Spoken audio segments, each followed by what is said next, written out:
Hello दोस्तों, हमारे YouTube channel में आप सभी का स्वागत है।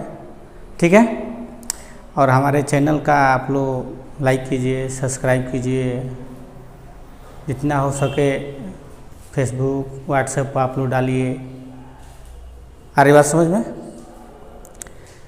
हम लोग इस पर हर चीज़ नए नए सब्जेक्ट वाइज भी बनाएंगे हम लोग, आप लोग वीडियो देखिएगा। ठीक है, चलिए आज हम लोग हिंदी व्याकरण में पढ़ेंगे वर्ण। वर्ण किसे कहते हैं, आ रही समझ में? तो वर्ण किसे कहते हैं आज हम लिखे हुए हैं, इनके विषय में समझना है। आ रही बात समझ में? चलिए चालू करें, स्टार्ट करें। ठीक, देखिए वर्ण किसे कहते हैं। यहाँ पर मैंने डिफिनेशन जो है, इसका जो परिभाषा है लिख दिया हूँ। ठीक है, क्योंकि बहुत सारे ऐसे बच्चे बोल रहे हैं कि सर जी थोड़ा डिफिनेशन लिख दीजिए, तो मैं लिख दिया हूँ। ठीक है, तो चलिए वर्ण किसे कहते हैं। देखिए लिखे हैं कि उस मूल ध्वनि को कहते हैं जिसके टुकड़े या खंड नहीं हो सकता है। जो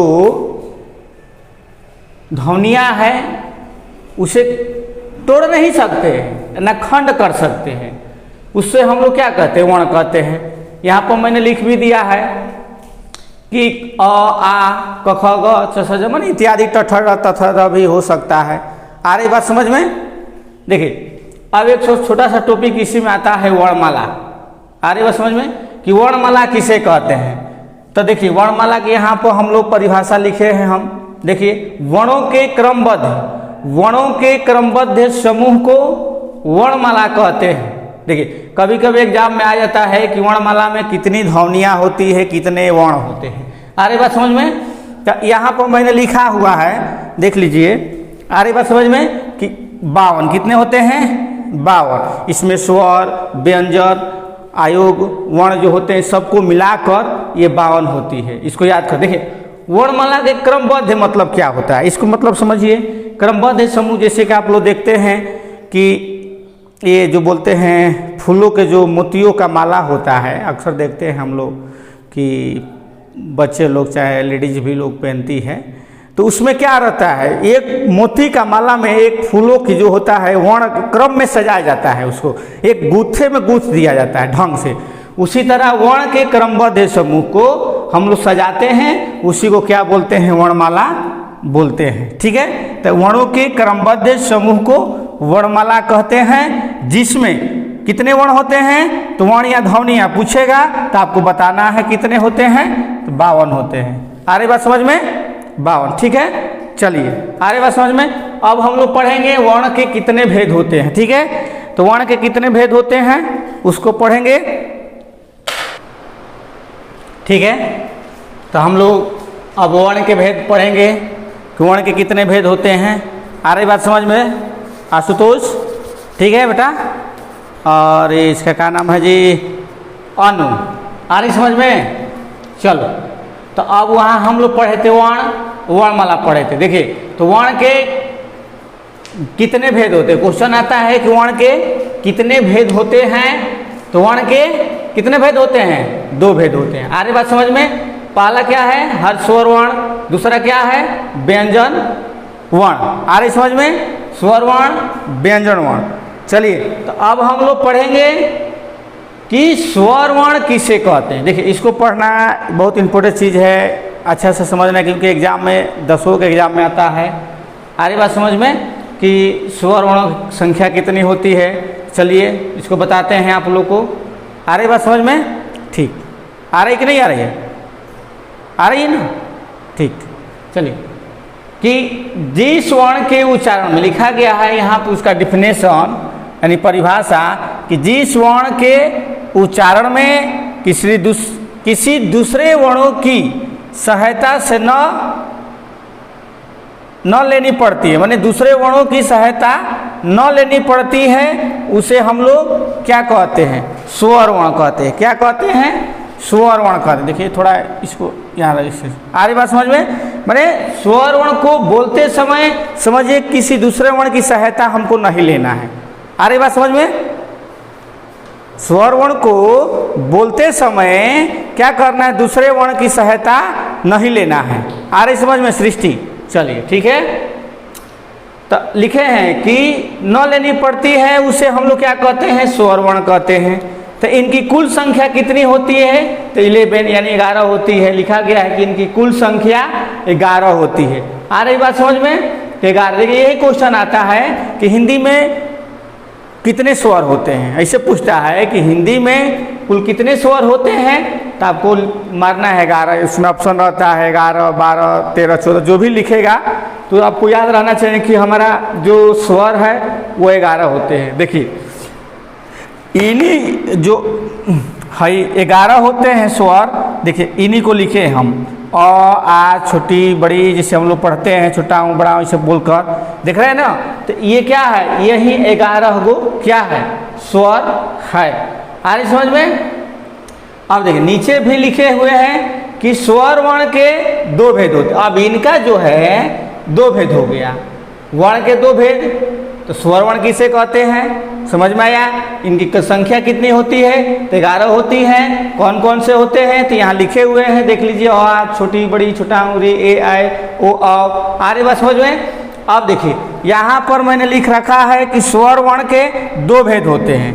स्वर वर्ण के 2 भेद होते, पहला हर्ष स्वर वर्ण, दूसरा दीर्घ स्वर वर्ण। ठीक है, आ रही बात समझ में? हर्ष स्वर वर्ण, दूसरा दीर्घ स्वर वर्ण। चलिए ठीक है, अब इसको हम लोग पढ़ेंगे। दीर्घ हर्ष स्वर वर्ण किसे कहते हैं और दीर्घ स्वर वर्ण किसे कहते हैं। ठीक बा, चलिए वह हम लोग पढ़ा स्वर वर्ण किसे कहते हैं। अब हम लोग स्वर वर्ण के 2 भेद पढ़े थे, उसमें देखिए अब जैसे कि हम लोग हर्ष स्वर वर्ण और दीर्घ स्वर वर्ण दोनों लिख दिए हैं यहाँ पर। ठीक है, तो सबसे पहले हम लोग समझेंगे हर्ष स्वर वर्ण किसे कहते हैं। देखिए जो आप लोग 11 को जो स्वर पढ़े हैं कि 11 होती है, आ रही बात समझ में? 11 होती है। ठीक है, तो उन्हीं में से 2 पार्ट्स बांट दिए गए, उन लोगों को 2 भाग बांट दिया गया। आ रही बात समझ में? पहला उसमें से हर्ष स्वर हो गया, दूसरा हो गया दीर्घ स्वर। अब देखिए कहने का मतलब है कि हर्ष स्वर किसे कहते हैं, तो लिखे हुए हैं डिफिनेशन। इसका माने जो परिभाषा होता है उसको लिख दिए हैं कि आपको लिखने में कोई परेशानी ना हो। छोटे छोटे बच्चे भी देखते रहते हैं तो वो लिख सकते हैं अच्छे से, वीडियो को रुक को लिख सकते हैं डिफिनेशन। ठीक है, तो चलिए, तो जिस स्वर के उच्चारण में कम समय लगता है, क्या लगता है, कम समय। देखिए उच्चारण का मतलब होता है कि बोलते समय, जिसे मान लीजिए कि कोई स्वर है उसे हम लोग बोल रहे हैं, तो बोलते समय क्या होगा कि कम समय लगेगा। कम समय में हम लोग क्या करेंगे, उसको बोल सकते हैं, उसे हम लोग क्या कहते हैं, हर्ष स्वर वर्ण कहते हैं। तो इनकी संख्या देखिए यहाँ पर मैंने लिख रखा है कि इनकी जो कुल संख्या होती है कितनी होती है, 4। ये एग्जाम में अक्सर आता है, 10 जैसे 10 का एग्जाम होता है बोर्ड का, उसमें पूछता है कि इनकी कुल संख्या माने हर स्वर की कुल संख्या कितनी होती है, तो 4 होती है। कौन कौन से होते हैं, तो यहाँ पर देख लीजिए अ ई उ री। देखिए कहने का मतलब है कि इनको बोलते समय हमको कम समय लगेगा। अरे बात समझ, यहाँ देखिए यहाँ पर लिखे हैं इनका अधिक समय लगेगा, इसमें लिखे हैं, तो इसको बोलते समय कम लिखिएगा। ठीक है, हम समझाएंगे। चलिए पहले इसको भी हम लोग पढ़ लेते हैं, तो इसको दोनों में अंतर हम लोग समझा देंगे कि कैसे अनुभव हो रहा है, कैसे याद होगा आपको। ठीक है, अब यहाँ पर मैंने लिख रखा है कि दीर्घ स्वर वर्ण किसे कहते हैं। चलिए, तो जिस स्वर के उच्चारण में, देखिए यहाँ पर लिखेंगे जिस स्वर के उच्चारण में दुगुना समय, देखिए यहाँ का था कम समय, यहाँ कितना हो गया, दुगुना समय लगता है, उसे क्या कहते हैं, दीर्घ स्वर वर्ण कहते हैं। आ रही बात समझ में? तो इनकी कुल संख्या कितनी होती है, इनकी कुल संख्या 7 होती है। ठीक है, यानी 7। आ रही बात समझ में? तो इनकी कुल संख्या कितनी होती है, 7। कौन कौन सी होती है, देखिए यहाँ पर मैंने लिख रखा है। आ रही बात समझ में? मैंने लिख रखा है। अब देखिए कहने का मतलब इसमें तो कम समय लगेगा, इसमें अधिक समय लगा। आ रही बात समझ में? तो चलिए देखिए समझाते हैं आपको। देखिए आप इसको बोलिए, हाँ बोलिए, हाँ इसको बोलिए। आ रही बात समझ में? देखिए बोल के, जैसे हम इसको बोलेंगे ना तो अ बोलेंगे, यानी आराम से बोल सकते हैं। बोलिए, हाँ बोलिए ना, इसको बोलिए बेटा आ। देखिए दोनों में अंतर क्या है, आ रही बात समझ में। अ बोल रहे हैं तो कम समय लग रहा है, लेकिन हम इसको अगर बोलना चाहते हैं, आ बोलना चाहते हैं, तो बोलिए देखिए तो आ।